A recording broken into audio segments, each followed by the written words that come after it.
Hey, greetings everyone to another episode of Live Free TV. I am Lieutenant Colonel Alan West, the Executive Director of the American Constitutional Rights Union. We saw President Biden talk at his NATO security conference, press conference about, ceasefires in Gaza and how he's pushing for that and how his policies have somewhat been effective. I could not think of someone better to talk to about what we see happening there in the conflagration with Hamas between the state of Israel than Kenin Spivak. Kenin is a lifetime member of the National Association of Scholars, is founder and chairman of the SMI Group, LLC, an international consulting firm and investment bank. Spivak was chairman of two publishers and of the editorial board of the Knowledge Exchange Business Encyclopedia. He regularly contributes to National Review, The American Mind, and other publications. He has an MBA and a JD, Juris Doctorate from Columbia University. Kenin, thank you for being back with us here at Live Free TV. Thank you. Good to be here again.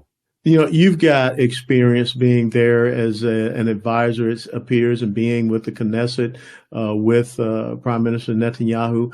Where do you see what is going on right now with the Hamas and Israel conflagration? I see Israel being increasingly isolated. I see the world organizations lining up against Israel, and I see a very conflicted President Biden. Let me tell you what I think about President Biden on this issue. Mm-hmm. I think, like a traditional liberal Democrat, in his heart, he is very pro-Israel. I think he understands that Israel is our best ally in the Middle East. It's a democracy. It's the cradle of much of Western culture and civilization. And I do think that when President Biden speaks off the cuff, without a teleprompter, those are the sentiments he expresses. But I believe the people around him have a very different view.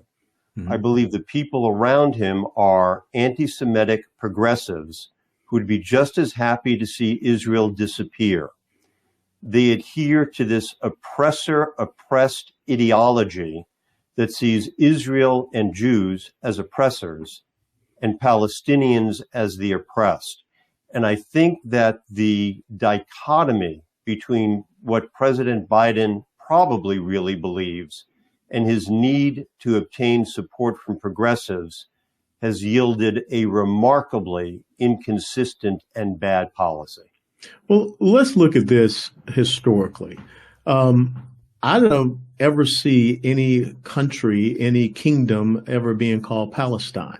If you understand that Palestine is a region, and basically the introduction of that word comes from Roman Emperor Hadrian as a punishment to the Jewish people for their Simon Bar Kokhba revolt when he renamed Judea as Syriac Palestina. How is it that these people, who are basically Arabs, have been so successful in winning the propaganda battle that they can come across the country of a sovereign state, kill and murder innocent men, women, children, babies, but yet they still have the hearts and minds of the world in supporting them? It's a fantastic point you made. About 3-4 months ago, the New York Times ran an article, a piece where they were trying to analyze who's right, the Jews or the Palestinians, as to who originally was the group in Palestine. So they went all the way back to the 1930s. And they concluded by going all the way back to the 1930s that the Palestinians had the better claim. The world didn't start in the 1930s. The world started a lot earlier than that. And in the history of the world, the Jews were the first major group to live in what's now called Israel, an area that eventually the Syrians called Palestine. And eventually, as Jews were pushed out, Palestinians, Arabs came in. So if we're going to view it on an historic plane, what you described is completely correct. But again, the way people like to look at these things is to pick artificial starting points to come to a distorted view. The Palestinians are Arabs. The Arabs are a great and wonderful people. There are hundreds of millions of Arabs. occupying land in the Middle East far larger than Israel. The Palestinians as a group are not accepted by most Arabs. They haven't been allowed to settle in other Arab countries, and they've been forced by Arab countries to live in the West Bank and Gaza. And Israel has been left to deal with a problem not of its making, and a problem that, in order to be solved, does require the involvement of Arab nations. You know, it's interesting because President Biden in that press conference talked about supporting a two-state solution. And if you want to go back in the short period of history, you will see that that two-state solution was Israel and Jordan. And of course, that was rejected, namely by a guy by the name of Yasser Arafat. So again, how have they been so successful in taking a region and making it into a people for their cause? And historically, there really isn't a claim, but let's also talk about morally. Don't you think that a designated terrorist organization should not be able to cross the border into a sovereign nation and kill its people? I mean, why can't we make that moral, assertion as well? Of course not. But let me go back, because you asked a good question, and I didn't mean not to answer it. Some years ago, the Palestinian Authority, the original Yasser Arafat group, which is Fatah, not Hamas, Fatah. had a spokesperson, Hannah Ashray, and she was a superb spokesperson. Like Benjamin Netanyahu, she speaks flawless English. She speaks idiomatic English. She's very accessible to Americans. And she did an outstanding job of humanizing the Palestinian plight and advancing the Palestinian political position, not always telling the truth, not always telling the whole story, but from a public relations perspective, she was outstanding. And that started the slide away from support for Israel and towards support for Palestinians. Now let's add to that the movement we've seen in Europe and the United States. It's even creeping into South America, this woke movement of progressives. Mm-hmm. And I said earlier that there's this dogma of oppressed and oppressors. The oppressors are, most particularly, according to those on the left, the United States of America, white people, Jews, and Israel. Anyone they consider to be successful, they also consider to be an oppressor. And the oppressed, in no particular order, are blacks, LGBTQ, though lately not gay people, but non-binary and trans, and Palestinians. And so using this ideology, Israel falls at the very top of the oppressor list. Palestinians fall on the top of the oppressed list.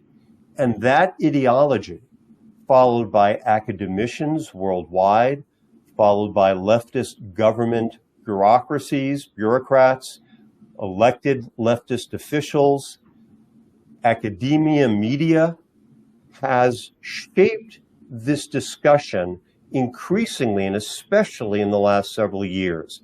And it's led to some outcomes that make no sense, outcomes in which terrorist organizations are seen as legitimate, and legitimate governments that do everything they can to avoid civilian deaths, to avoid creating more problems and trying to solve problems. Those legitimate governments, in particular Israel, are seen as the bad guys, and the terrorists are seen as the good guys. Yeah, it reminds me of that Superman cartoon called Bizarro World, where up was down and down was up. Because when you read the charter of Hamas, it exists to do one thing: to eradicate, exterminate, and eliminate the Jewish people and the state of Israel. So, how do we get to this point where a terrorist group can come in and believe that they are justified, and people in Western civilization, I think we have forgotten some of the terrorist actions that have been taken by these groups against the United States of America, to include Hezbollah, which is trying to open up a front to the north. let's look at and talk about some of these military operations that are going on right now. You continue to hear people saying there needs to be a pullback. There needs to be a ceasefire. In your assessment, Kenin, what should be the goal and the objective of Israel in this fight against Hamas? I agree with the objective of the now disbanded war cabinet, Netanyahu's objective. The objective has to be to destroy Hamas. When those who insist on a ceasefire, which sounds so nice, tell Israel to stop fighting, they are in effect telling Israel to continue to live with a terrorist organization at its door, and one that is willing to do what they did on October 7th. Israel must destroy the effectiveness of Hamas. It doesn't have to destroy Palestinians. It doesn't have to destroy the Palestinian Authority in the West Bank. It has to be careful with the Palestinian Authority and not give them even greater capabilities. But it has to destroy Hamas, an organization which, as you point out, is dedicated to the destruction of Israel. And it's done that through two separate charters, or if you will, a charter which expressly calls for the destruction of Israel, and then an amendment to the charter which did not terminate the original charter. And the amendment doesn't directly call for the destruction of Israel, but the amendment never rescinded the original charter. And people like to pretend they're confused and say that this second document doesn't directly call for the destruction of Israel, but it does. And incidentally, the original document calls for the worldwide destruction of Jews. So Israel has to end the viable existence of Hamas. John Spencer, who is the world's leading expert on urban warfare, he's at West Point, has pointed out repeatedly in congressional testimony, in articles, and in speeches that no nation has ever done more than Israel is doing to avoid civilian casualties in Gaza. But when the civilians are used as human shields by Hamas, when Hamas bases its military forces in civilian neighborhoods, and when far too many civilians are providing active support to Hamas, the hostages Israel rescued were in civilian homes. That's correct. It's just not possible to avoid civilian casualties. The number Hamas gives of 35,000 is nonsensical, but there may well have been 10 or 15,000 civilian casualties. And that's not a good thing. But war is not a good thing. And in war, people die, innocent people die, and Israel is doing the best any country in the history of the world has done to minimize innocent civilian deaths. It's not perfect. It's even suffered friendly casualties because of the care it's taking. But Israel can't be stopped from protecting itself and the region because, unfortunately, in war, civilians die. You know, it's a very interesting point you bring up, because even when you study and understand the Geneva Convention, it did not offer any concessions, and it really was very much so against non-state, non-uniform belligerents operating on a battlefield, you know, in civilian clothes, because they wanted to see the protection of civilians. They understood what that could do. And so it's amazing to me that we don't have more voices crying out against Hamas and what they're doing. Let's talk about some of the external actors, because I'm of a mindset, I don't know if we can really trust Qatar and the Qataris. When you think about the leadership of Hamas, they're really not in Gaza. They are in Qatar, living in the lap of luxury. And we also saw those 5 senior members of the Taliban leadership living in Qatar before, of course, Joe Biden enabled them to go back to Afghanistan. Can we really trust the Qataris? Can we trust Egypt and al-Sisi? Who do you think of those external Arab nations that we can trust in this conflagration? All right, so let me start with who I think we can trust and then who we can't. Okay. I trust the United Arab Emirates. I trust Bahrain. I trust Morocco. I trust Saudi Arabia for the most part. On my recent trip to the Middle East, I was able to meet with some of the highest ranking government officials of some of those countries, in addition to meeting with Netanyahu and other high-ranking officials in Israel.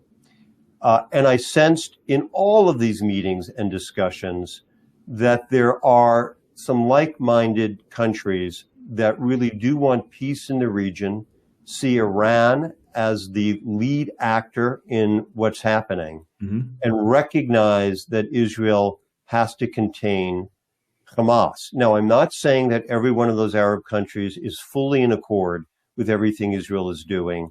They're not fully in accord, but they are largely in accord, and they want to see Hamas contained, and they want to see the Palestinians be able to be governed in a way that leads to a friendly relationship with Israel, not to this charter that calls for Israel's destruction.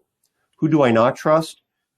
I don't trust Egypt, which the evidence shows lied to Israel and Hamas about respective proposals made to free hostages. Egypt, for whatever reason, sabotaged those negotiations. So I clearly don't trust Egypt. Qatar's in a different situation. I think Qatar's fairly open about its bias in favor of Hamas and its anti-Israeli bias. There hasn't been any indication that I'm aware of Qatar lying to parties to try to change the outcome. Their proposals have to be viewed in the context of their biases. But do I trust Qatar to be an intermediary? I know this sounds odd. Yes, I do, because I think they have disclosed their biases. Do I trust Egypt? Not in any way. Let's talk about, in the final question, we have to be concerned about a two-front operation. How dangerous of a threat is Hezbollah, which, of course, is another client sponsor of terrorism from Iran? How dangerous do we see Hezbollah and the threat that they can impose from the north if they open up a larger front? Extremely dangerous. The last time Israel was in an all-out war with Hezbollah, that war ended in a draw. Hezbollah has significantly more troops, better trained, significantly more arms, more advanced. It is the main foreign proxy for Iran. Like Iran, these are Shiite Muslims. Hamas is Sunni. And so that's always been an uneasy relationship between Iran and Hamas. But Hezbollah and the Houthis are the main arms of Iran in the region, and a war between Israel and Hezbollah would result in a large number of Israeli deaths. It's something which, if it can be avoided, should be avoided. Iran has demonstrated by restraining Hezbollah that it would prefer to avoid all-out war. That's a good thing. I think it's very important that we as Americans not forget that before there were all of the al-Qaeda attacks, October the 23rd of 1983, the Beirut barracks bombing by Hezbollah, backed up by Iran, was one of the most severe terrorist attacks against the United States of America. 234 Marine sailors and soldiers lost their lives. So I kind of lied. This is my final point, my final question. Are you concerned about, in these final 5-6 months of the Biden administration, China, Russia, Iran, North Korea, the Islamic terrorists, will they try to make a move if they see that this window of opportunity is closing? Joe Biden is one of the weakest presidents we've ever had. Not only is he weak because of policy constraints put on him by progressives, but Joe Biden has always been weak on foreign policy and foreign wars. That's something that actually is the real Joe Biden. He's cognitively impaired. He's physically impaired. He's told the world he needs to go to sleep at 8 or 9 o'clock. I'm particularly concerned about what may happen with China, Taiwan, and the Philippines. We don't talk very much about Chinese adventurism against the Philippines, but that's also a serious problem. I'm concerned about what happens in the Middle East. I don't think Russia or other adversaries are likely to use the next 5 months to do anything any worse than they're already doing.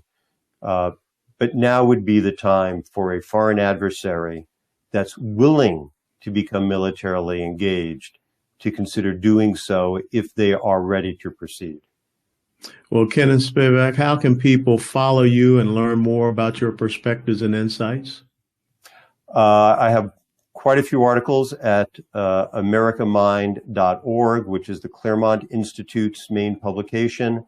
I have a number of articles each month at Real Clear Politics and Real Clear Policy, which is realclearpolitics.com, and also at National Review. I want to thank you so much for your excellent expert assessment and analysis. And as always, thank you for being with us here at Live Free TV. God bless, and you take care, Kenin. Thank you.